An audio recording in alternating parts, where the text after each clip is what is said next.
Улуу жазуучу Чыңгыз Айтматов айткандай, кыргыз эли Египет сыяктуу пирамида курбаганы менен кызыл тил аркылуу көнөрбөс мурас Манас эпосун жараткан эл. Көлөмү жагынан гректердин Одиссея, Илиада поэмасынан 20 эсе, Индиянын Махабхара чыгармасынан 2,5 эсе чоң болгон эпос 500 000 ыр сабынан турат. Анын башкалардан айырмасы Оз эки айтылышында. Саякбай, Сагынбай аталардан кийин Манас айтууга эле эмес, Манас эпосуна болгон кызыгуу солгундап кеткендиги талашсыз. Анын натыйжасында 2012 жылы эпос ЮНЕСКОнун дүйнөлүк мурастар казынасына Кытай элинин атынан катталып, бирок кээ бир мекенчил атуулдардын күжүрмөн эмгеги менен кайрадан Кыргызстандын атынан катталган. The file proposed by Kyrgyzstan inscribed.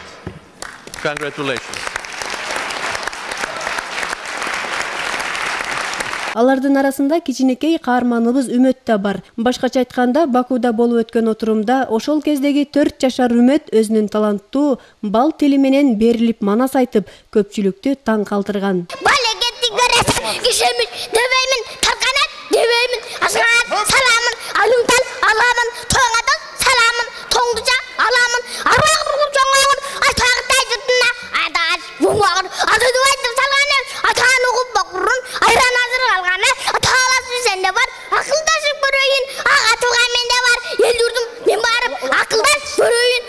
Чолпон Ата шаарынын тургуну жаш манасчы учурда 10 жашта. Ал 12 июнда маданияттын мыкты кызматкери төш белгиси менен сыйланды. Атасы Болот Дөөлөтовдун айтымында төш белгини Маданият, маалымат жана туризм министринин орун басары Бактыбек Семиков тапшырды. Бул анын экинчи төш белгиси. Биринчи жолу Манас эл коомдук бирикмеси анын улуу эпосту аздектеп айтып, бул жаатта өз салымын кошкондугу үчүн ыйгарган. Чоңуңду Саякбай тоогум келет деп.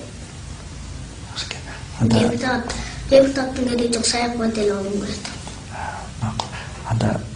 Анда Манас айтат турбайсың? Манас айтам. Анда азыр ошо кайсы Манастын кайсы жерин айткың келип атат?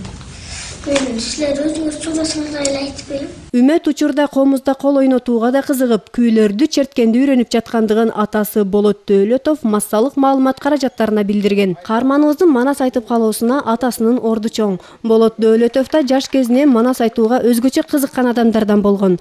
Алгач атасындай болууну каалаган Үмөт учурда алп манасчылар Сагынбай, Саякбай аталардай болгусу келет.